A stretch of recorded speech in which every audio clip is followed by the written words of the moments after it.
I wasn't snooping. I was grabbing a hoodie from the laundry pile. That's it. Her phone was sitting right there on top of my folded shirt. Screen lit, buzzing nonstop, like it couldn't wait for her to come back. I didn't unlock it. I didn't need to. The preview read, "Same time tonight? Missed that mouth already face-blowing a kiss. No name, just a number, and a photo.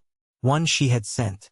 It wasn't explicit, but it was her, smiling in a way she hadn't smiled at me in months. She walked in a second later, holding a mug like nothing in the world had changed. And maybe for her, it hadn't. For me, it was the exact moment everything cracked. I didn't yell. I didn't throw the phone. I just said, "Hey, you got a message." She glanced at the screen and froze. Then came the line. The one I'll never forget. Not even when I'm old and half sane and trying to forget this whole damn chapter of my life. She looked me dead in the eyes and said, "Don't touch me. Find fun somewhere else." Like I was the problem. Like I had committed some crime by seeing the message that wasn't meant for me. I stood there, hoodie still half in my hands, heart sinking but face calm, and all I could think was, guess who'll be furious when I do exactly that? And trust me, she was, but not for the reasons you'd expect. Dinner that night was quiet. Not the comfortable silence kind, but the type where even the forks sound accusatory when they scrape the plate. She sat across from me, scrolling, chewing, not once making eye contact. I wanted to say something, anything, but how do you bring up "miss that mouth already" without sounding like a man unraveling? So I played dumb. I asked how her day went. She blinked twice like I'd asked her to solve a math problem in her head. Then she said, flatly, "Busy." I nodded. "Anything fun coming up this week?" She rolled her eyes, still looking at her phone. "You always ask that. It's weird." Weird. That word hit me harder than the message earlier. It's weird to ask your wife about her life now? It's weird to pretend you care? I pushed my plate away. I wasn't hungry anymore. I wasn't even angry. I was shrinking. That's the only way I can describe it. Like every attempt to stay connected made me a little smaller. A little more pathetic in her eyes. That night I couldn't sleep. She fell asleep easily, like she always did. One leg out of the blanket. One hand curled under her cheek. Peaceful. Detached. Not a trace of guilt anywhere on her face. I lay there staring at the ceiling, replaying every odd moment I'd brushed off before. The gym memberships she never used. The late-night group projects with coworkers I've never met. The way she used to text me goodnight, even when we were in the same house, but lately didn't bother at all. And the sex? Gone. Not even a whisper of it. Just avoidance, sarcasm, or outright rejection. And yet, somehow, I still didn't want to accuse her. I wanted her to admit it. I wanted her to feel something. So the next morning, I tried one last time. I made her coffee the way she likes it. Oat milk. 1 cinnamon stick. Glass mug. I even put it on the windowsill so it caught the morning light the way she used to say made it look cafe fancy. She walked past it without stopping. Looked down once, then said, "We're out of vanilla drops," and kept walking. I stared at that untouched cup for 15 minutes. And that was it. I knew I had to pull away, but I didn't know how.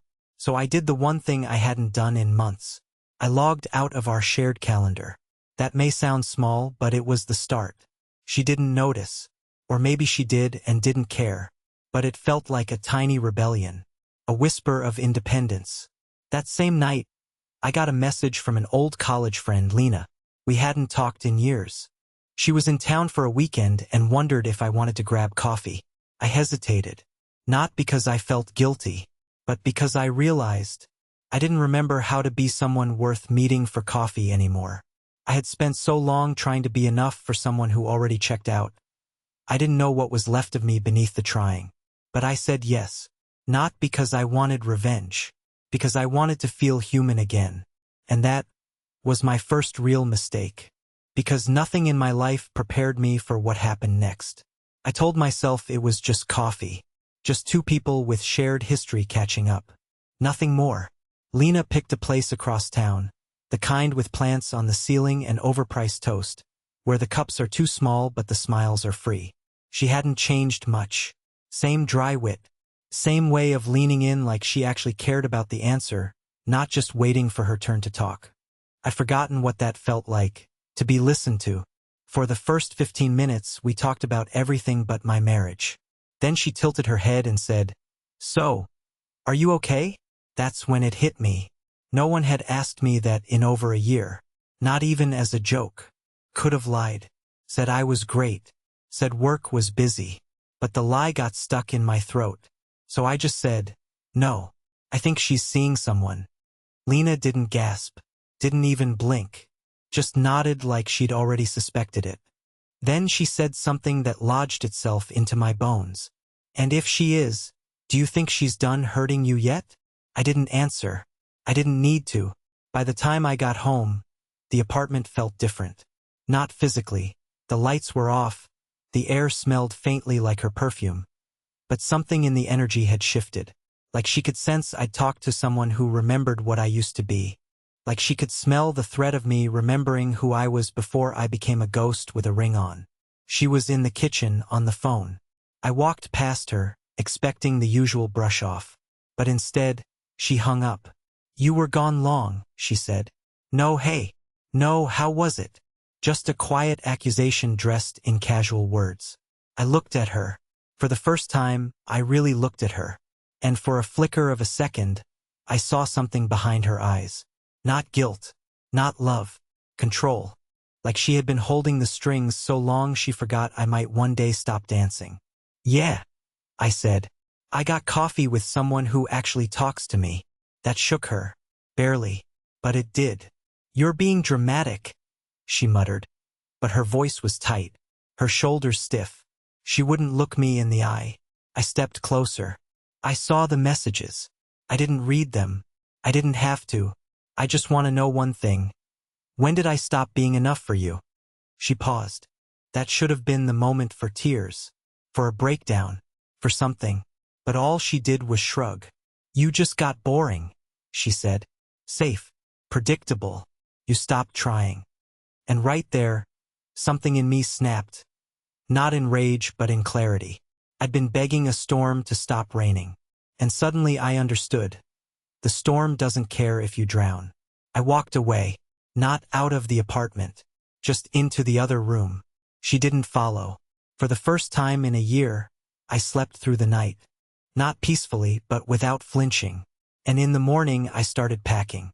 Not because I was ready to leave, but because I wanted her to see what it looks like when someone actually does. She didn't react the way I expected when she saw the suitcase. No panic. No outburst. Just one long stare from the doorway as I folded my shirts into neat little stacks like I was going on a trip, not ending a marriage. She stood there with a coffee mug in her hand, her favorite one, the one I bought her 2 birthdays ago that said, "Empires don't apologize." The irony was disgusting. "Where are you going?" she asked finally, like it was a logistics issue and not a red flag flapping right in her face. I didn't answer right away. I wanted her to feel it, the weight of that question. The fact that I had to ask myself the same thing for months but in reverse. Where is she going? Who is she seeing? When is she coming home? Now it was her turn to not know. "Just out," I said. "Long enough to remember what breathing feels like." She smirked. Not because it was funny, but because I think the idea of me growing a backbone was genuinely amusing to her. "You're being dramatic again," she said. That word, dramatic, the one she used every time I voiced pain, every time I asked for connection, every time I begged her to just talk to me like a human being. She wielded it like a fire extinguisher. Cold, mechanical, designed to kill sparks. But there were no sparks left to kill. When I zipped the suitcase and stood up, she didn't stop me. But she did say one thing as I walked past her. "You'll be back. You always come back." I didn't even look at her when I answered. "Not this time." I stayed at a cheap hotel that first night. The kind with paper-thin walls and vending machines that steal your change. I didn't sleep. I just stared at the ceiling, listening to muffled TV from the room next door and trying to piece together how the hell we got here. And somewhere between midnight and 3 a.m., her text started rolling in. First it was, "Are you seriously doing this?" Then, "You're being immature." Then, "Come home. We need to talk." By 4 a.m., it turned into "please." But it was too late for please. Please was a word you use before you crush someone, not after. The next morning, I checked out and didn't go home. I went to Lena's cafe instead, not to meet her, but just to sit. To exist in a space that didn't smell like betrayal. I sat there for 2 hours nursing one cup of black coffee until my phone rang again. It was her. I didn't pick up. A minute later, she sent a voicemail. And what she said on that recording shifted everything. Because suddenly it wasn't just about me. Or her. Or Evan. It was about something I didn't see coming. Something she had been hiding behind all the cold looks and late nights and passive-aggressive shrugs. And in that moment, I realized I didn't know the woman I had married at all. I didn't want to hear it. I hovered over the play button like it might bite. My thumb was literally trembling. But curiosity is a cruel thing. It doesn't ask if you're ready. It just drags you forward. So I hit play. First, there was silence. Then a breath. Then her voice. Softer than I'd heard it in months. It wasn't the voice of the woman who told me to go find fun somewhere else. It was shakier, like she was either crying or trying not to. "Nolan, I don't know if you'll even listen to this." I probably shouldn't say anything, but there was a pause. A long one. I thought she might have hung up. Then she whispered, "It wasn't supposed to get this far." I froze. Evan was just attention.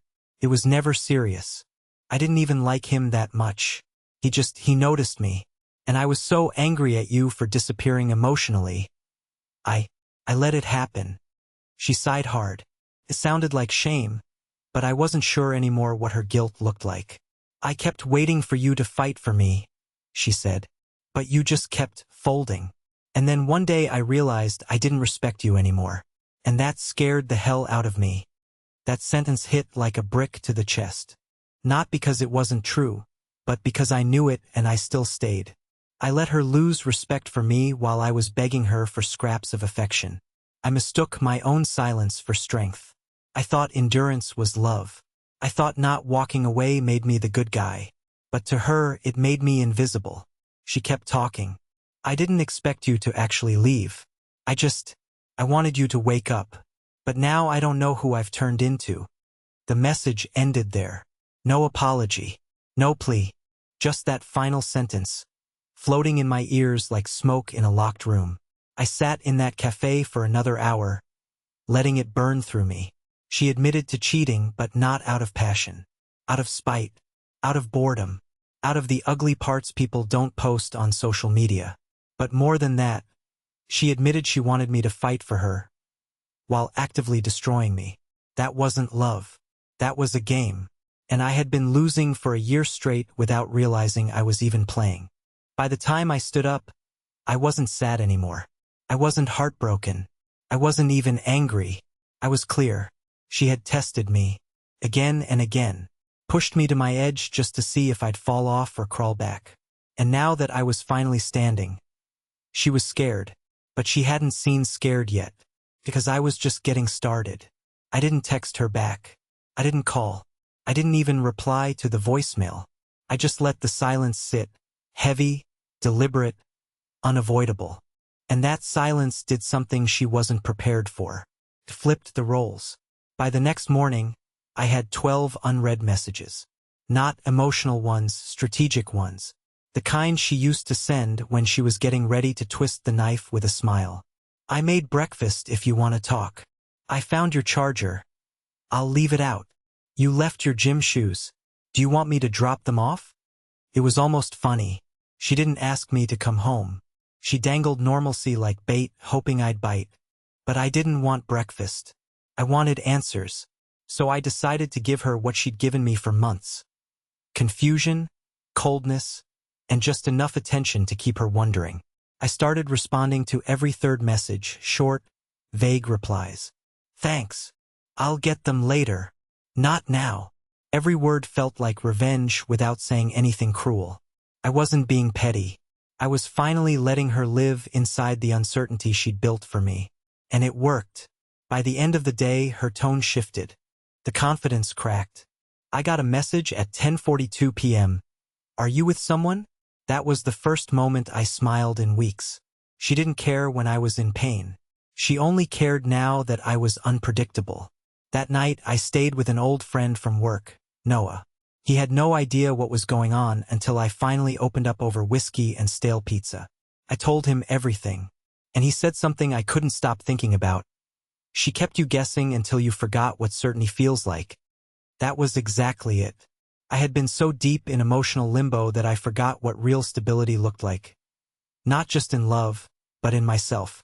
The next day, I went back to the apartment. Not to return.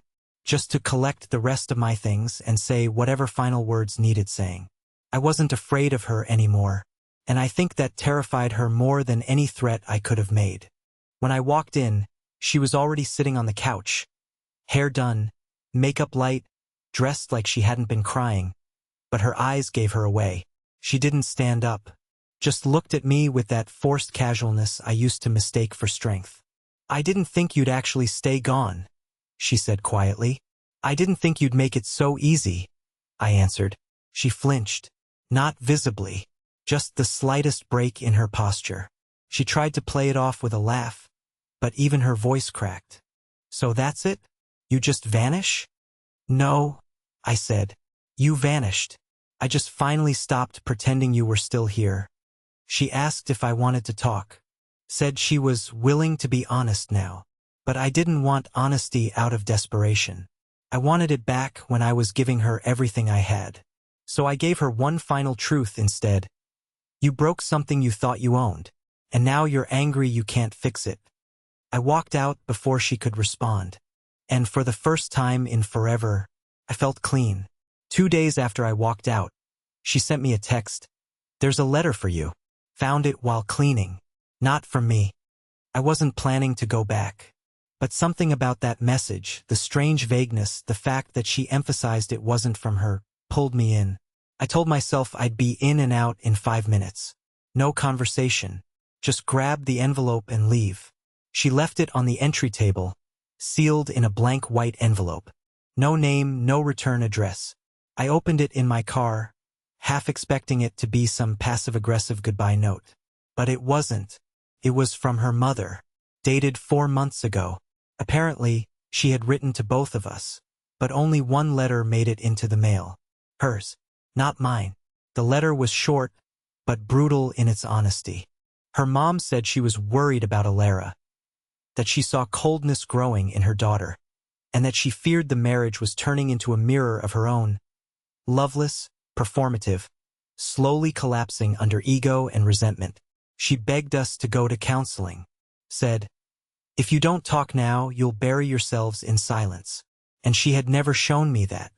I sat in the car, hands shaking, staring at her neat cursive script, realizing that Alara hadn't just lied to me. She'd protected a version of herself that couldn't survive real confrontation.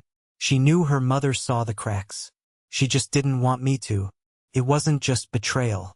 It was control, even with her own family. And somehow that hurt more than the cheating, because it meant this wasn't about passion or confusion. This was about ownership. She didn't just want freedom. She wanted me quiet while she took it, and I'd given her that. Until now. I never told her I read the letter. I didn't need to. Some truths don't require confrontation, just closure. After that day, we went fully silent. No texts, no apologies, no attempts to rewrite the story. It just dissolved. And as painful as that sounds, it was the first time I felt in control of my life again. I stopped pacing through what-ifs and started walking forward. Not fast, not fearlessly, but forward. I moved out permanently, got a new place, small, quiet, mine. I hung art on the walls that didn't need to be approved. Bought groceries I actually liked. Relearned how to sleep without flinching at the sound of a phone buzz. Lena and I, we stayed friends. Nothing romantic. Just two people who remembered each other at a time when it mattered. And sometimes that's enough. I've started journaling again. I take walks without needing a destination. I even joined a local boxing gym. Turns out, There's something weirdly therapeutic about punching out everything you were too polite to say. And the truth? I'm not angry anymore. I'm grateful. Grateful that it ended before I lost the last pieces of myself trying to fix something that was never broken. Just abandoned. We don't always get the closure we want. But sometimes we get the freedom we need. And that's the story. If you've ever had a moment where you realize someone wasn't fighting for you the way you fought for them, I want to hear it. Drop your thoughts below. Share a moment that made you stronger, even if it broke you first.